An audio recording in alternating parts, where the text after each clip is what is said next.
皆さんこんにちは。パトチャンネルの須藤です。今回の動画は前回に引き続き、総合科目の対策授業を進めていきます。なお、この動画ではこちらの言語で字幕が表示されますので、ぜひご利用ください。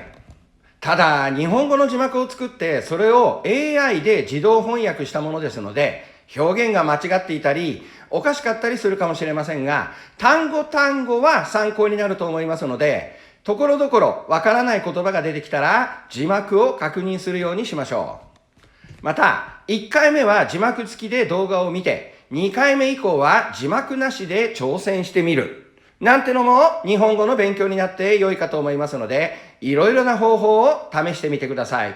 よろしいでしょうか。では、お話を始めましょう。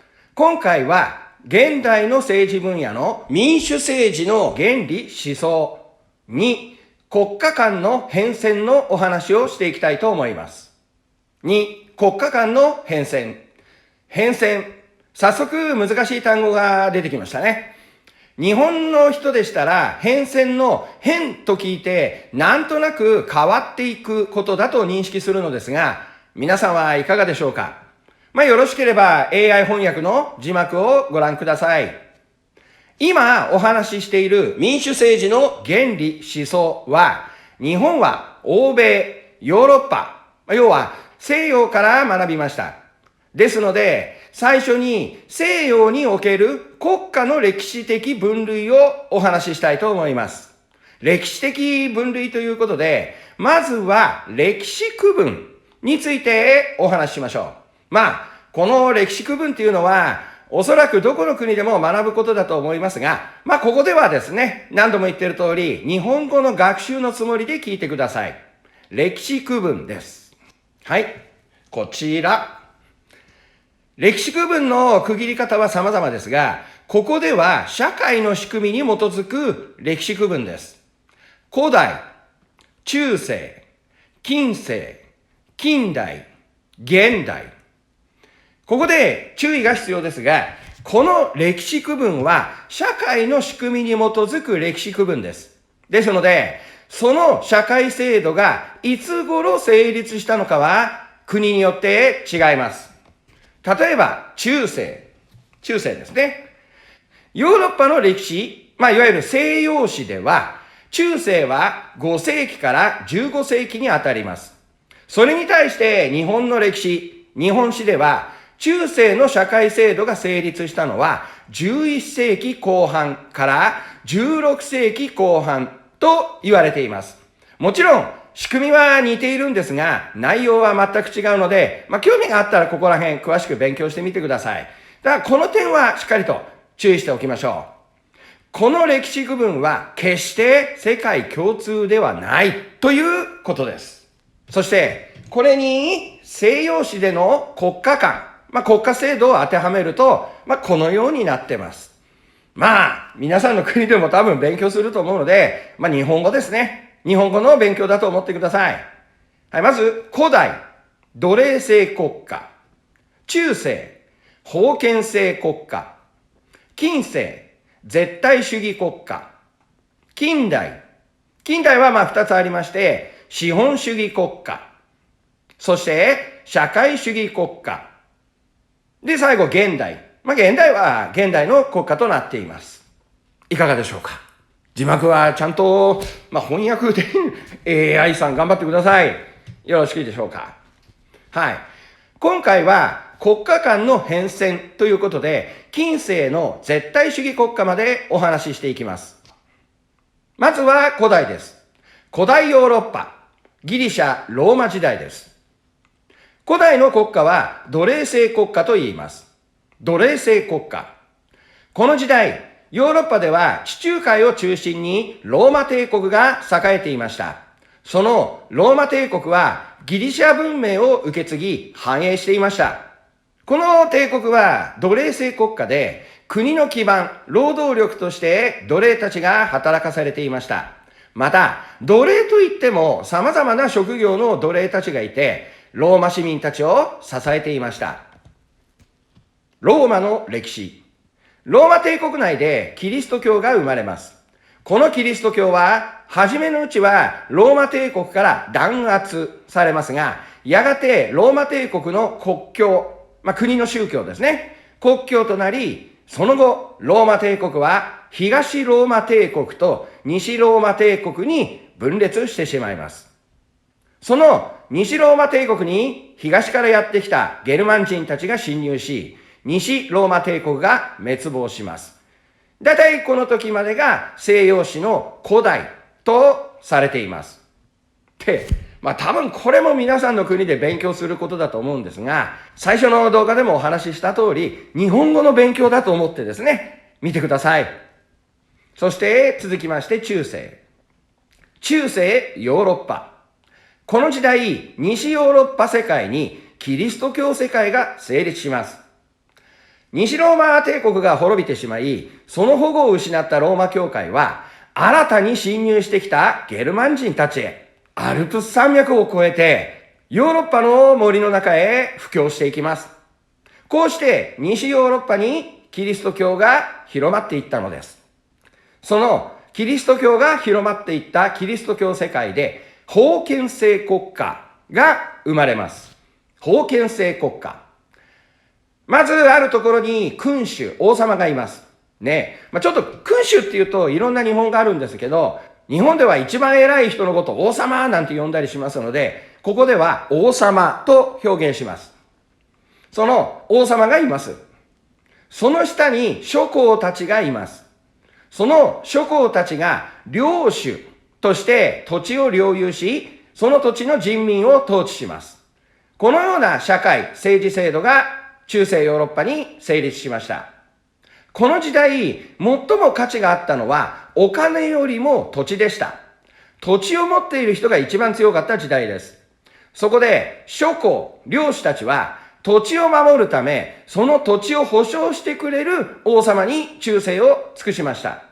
王様が土地を保証してくれる代わりに領主たちは王様に税を納めたり、王様のために戦ったりする。このような社会が成立したのです。また、そこには当然教会があり、その教会も領主となったりしました。このような社会が生まれることで、そこに住む人々に、祈る人、戦う人、働く人、といった具合に3つの役割、3つの身分が浸透していったのです。これが中世ヨーロッパの封建制国家です。簡単に説明しましたけどね、関心ある人はね、詳しく勉強してみてください。その中世の半ば、ヨーロッパではキリスト教が全盛期を迎えます。アラビア半島で生まれたイスラム教が東ローマ帝国を圧迫します。それに危機を感じた東ローマ帝国が西ヨーロッパのローマ教会に救援を求めます。それに応じたローマ教皇は西ヨーロッパの諸侯に声をかけ、十字軍を組織し、東ローマ帝国支援に乗り出します。これが十字軍運動、またはフランクの侵略です。十字軍は東ローマ帝国を助けるだけでなく、そのままキリスト教の聖地エルサレムをイスラム教徒から奪還します。奪還。奪い取るってことですね。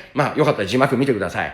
そして、地中海の東側に十字軍国家、国ですね。国を建設します。その東方地域からヨーロッパへ莫大な富がもたらされ、第1回十字軍は大成功しました。と言っても、ヨーロッパの人から見て大成功しました。人々はローマ教皇を称え、ローマ教皇の力は各地域を支配する諸侯や王様よりも強くなり、西ヨーロッパ世界の頂点に君臨したのです。これが中世ヨーロッパです。その地を治める諸侯や王様より神様の力が強い。神様といっても神様の言葉を伝える教会の力が強い。そんな時代でした。人々は王様の力より神様の力を恐れました。生活するのも神様の教えを守り、政治をするのも神様、学問をするのも神様、戦争をするのも神様。この頃のヨーロッパの人々の発想の中心には神様がいたのです。現代のような科学的な思考ではなく、呪いや魔法、魔術とか悪魔とかが本気で信じられた時代がおよそ1000年間続いたのでした。ところが、この中世にもやがて変化が訪れます。ヨーロッパの東の端、ウラル山脈を越え、モンゴル帝国が東ヨーロッパに侵入し、西ヨーロッパを脅かします。また、南からはイスラム勢力がヨーロッパを脅かします。さらに不幸なことに、西ヨーロッパではペストが大流行し、大勢の人々が亡くなります。その状態にヨーロッパの人々は神様を疑い始めます。というより、神様を疑うのではなく、神様の言葉を伝えると言ってる教会を疑い始めるのです。神様を信じても不幸が重なります。神様の呼びかけだと言いながら十字軍をすれば失敗するし、戦争をすれば負けてしまうし、こんな状態で教会は信用を失っていったのでした。そこに東ローマ帝国が滅亡し、これをもって中世という時代が終わるのです。さて、中世ヨーロッパでは教会の力が強大になり、神様中心の世界でした。先ほどお話しした通り、魔法だの魔術だの大真面目に信じていた時代です。そこに様々な災難が降りかかり、人々は教会を疑い、そこへイスラム世界や滅亡した東ローマ帝国から古代ギリシャ、ローマの文化がもたらされます。神様を疑い始めていた人々にとって、それは大きな心の革命を引き起こす要因となったのです。その結果、西ヨーロッパに古代ギリシャ、ローマ文化が復活します。これを日本語でルネサンス、または文芸復興と呼んでいます。これはおそらく最初の動画で言った和名に当たると思うんですが、ぜひ母語でもこの知識は確認しておいてください。はい。古代ギリシャ哲学では人間の理性の力を説いていました。人間には理性というものがあって、それを使えばすごいことができるんだ。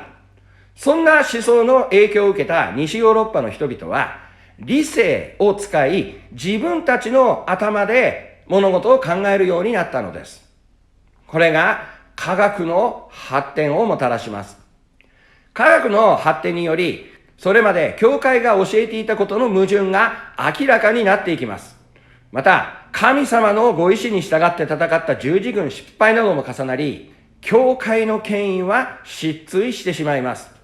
代わって王様の力が強くなっていくのです。近世。この時代の国家を絶対主義国家と言い、絶対主義の時代を近世と言います。力が強くなった王様は広大な領土を支配しなければなりません。そこで法律の学問、法学への渇望から法学がヨーロッパで発展していきます。また、中世では教会の力が強かったので、人々は教会が認めた王様に疑いもなく正当性を認めていました。ところが、教会の力が衰えると、その国を治めるためには、万人が納得する国家の正当性が必要になってきたんですね。そこで、ヨーロッパの人々は国家の正当性を考え始めたのです。そこで生まれたのが自然法という考え方でした。